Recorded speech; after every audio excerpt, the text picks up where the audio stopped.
Hey guys, today I am sharing 3 ETFs that are at the top of my watch list, and the reason I'm sharing these is because they're not your granddad's OG broad market ETFs like a VOO or a VTI. They're not even those famous dividend ETFs like an SCHD or a DGRO. These are some 3 interesting ETFs that you could buy and hold and put in your portfolio for 2025. Hey guys, my name is Steve, and I run the Frugal Expat website where we try to help people to save more and invest better. And today we are diving into 3 interesting ETFs you may want to add to your portfolio for 2025. Now I know you guys may come to my channel to learn more about some great ETFs. We have talked about some cover call ETFs. We have talked about growth ETFs, tech ETFs. We have talked about ETFs all over the place. The reason I talk about these 3 ETFs is because they are on my hot watch list. I mean, they're ones that I've talked about before, but they have just given you something a little bit different to add to your portfolio. They're not your granddad's old broad market ETFs that you may be adding to your portfolio for the last 10, 15, 20 years, but these are just some new ones that you may want to add to your portfolio, or you may just want to watch this video just to see what they're all about. All right, let's get down to those 3 hot ETFs that I may add to my portfolio.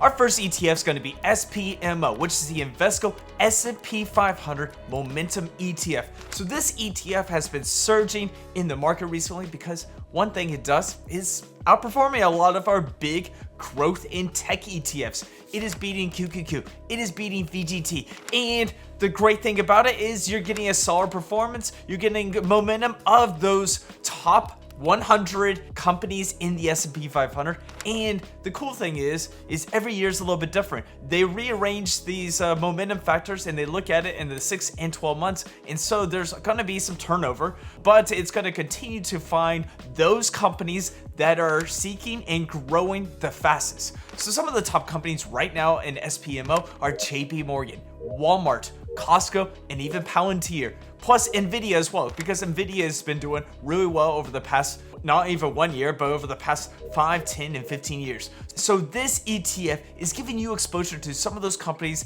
that have a huge momentum. In 2024, it had a 45.81% return, which is amazing. Year to date, it is up a little bit over 26%. So that is amazing news. If you look at the S&P 500, the S&P 500 has been around 10 to 12% year to date, while SPMO is almost double that with about a 26% return. So if you were to invest in SPMO, you are going to have some good potential to have some momentum.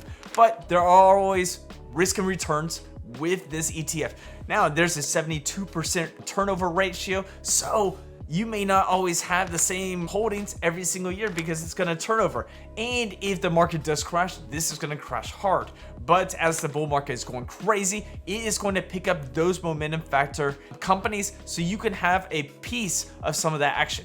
Now that's good to see you, and it's an interesting, different ETF that a lot of people aren't talking about, but you could add this to your portfolio in 2025. All right, let's get on to our next ETF. Our next ETF is going to be VYMI, which is the Vanguard International Dividend ETF. Now, this ETF is a great ETF if you're looking for some international exposure, if you're looking for a dividend yield, and if you're looking for some great performance. Man, that is like a triple threat with a great ETF. First of all, if you look at a good dividend ETF like an SCHD, FDVV, or even DGRO, most of those yields are below 4%. VYMI, their yield is at 4%. Amazing news. Now, if you look at those ETFs as well, those ETFs are underperforming VYMI. VYMI is up over 27% year to date, and that is amazing news. It had a 14% annual average over the last 5 years, and since its inception, it's done about 9.8% annual return. That's a pretty good performance for just a dividend ETF, and this tracks about 1,600 different companies, so you're getting some exposure to some of the best companies on the international market. We're talking about Toyota, we're talking about RBC, we're talking about Shell, we're talking about some of the best dividend paying companies in the entire world that's not in the US. So why should you have VYMI? Well, it's a good dividend paying ETF. It's got some international exposure, and it's also got great performance. Now, the expense ratio is sitting at 0.17%, meaning it costs about $17 for every $10,000 invested. But with this expense ratio, you're still getting a great performance. You're still getting a great yield, and you're still having something that a lot of people aren't getting into. A lot of people probably threw away their internationals in 2024 because they hadn't done so well, but in 2025 they're soaring, and a lot of people are going to go to VXUS because VXUS holds 8,000 different companies worldwide, but VYMI concentrates that into basically the best dividend paying companies in the world. So if you like dividends, you like good performance, you like a good ETF that's pretty cheap, well, VYMI should be one to look at and to buy and hold for 2025. Our next ETF is going to be GPIQ, which is the Goldman Sachs NASDAQ 100 Premium Income ETF. Now, this ETF is different than those other two. It is a cover call ETF. Now, the difference between GPIQ and maybe QQQI is that GPIQ has a little bit more upside, so more price appreciation. So if you're looking for a good cover call ETF that gives you a good maybe 10% yield monthly, this one could be it. GPIQ has about a 9.85% yield, and it pays this yield in distributions monthly. So what it does is it sells at the money cover calls on about 25 to 50% of its portfolio of assets which are on the NASDAQ 100. So what you're doing is you're getting some premium from these cover calls. Now, it's not selling cover calls on the rest of the portfolio, allowing it to have a little bit of upside. So if the market goes up, it's going to go up. If the market goes down, it may not go down as far as maybe an ETF that's selling maybe 75 to 90% of its portfolio. Now, it's also a little bit tax efficient because it is selling 1256 contracts, which allows it to have 60% in long-term capital gains and 40% in short-term capital gains. So if you're looking for one that's got, a pretty good yield, about 9.85%, a pretty good price appreciation. I mean, this one, since its inception, has done about 56 to 58% total return, beating out JPQ and beating out QQQI. You have a solid performing cover call ETF. And the good news is it also has a cheap expense ratio, 0.29%. Now, it will go back up to 0.35%, but for right now, it's sitting at 0.29%. So it's pretty cheap. And this ETF is held by Goldman Sachs, so it's held by a solid company. Now, NEOS is a great company that has QQQI, SPYI, IWMI, but it's also a newer company, so some people have some reservations about NEOS as a company.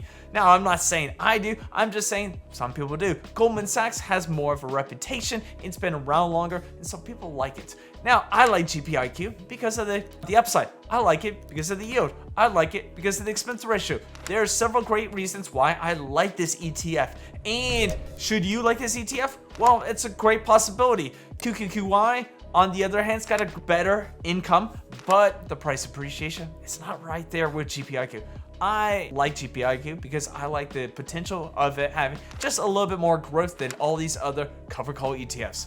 So right there, I have 3 great interesting ETFs that are on my watch list that I may buy sooner or later. We have SPMO, we have the Momentum, we have VYMI, the International Dividend, and GPIQ, the Cover Call Income ETF. These 3 ETFs could be added to your portfolio. Now, I'm not saying to go all in into each one of these ETFs. They could be added anywhere between 5 to 10% into your portfolio just to add an extra little bit of diversification. It's always good to have a good stable core like a broad market ETF, like a VTI, VO, or SPLG. It's always good to have maybe a little bit of growth, maybe a QQQ, SCHG, or even a VGT. But these 3 ETFs that I'm talking about today would be an interesting add to your portfolio. Let me know in the comments, do you own any of these ETFs, like an SPMO? Do you own a VYMI? Do you own a GPIQ? And if your name is Gary, you probably have talked about these. All right, let me know in the comments, and I'll see you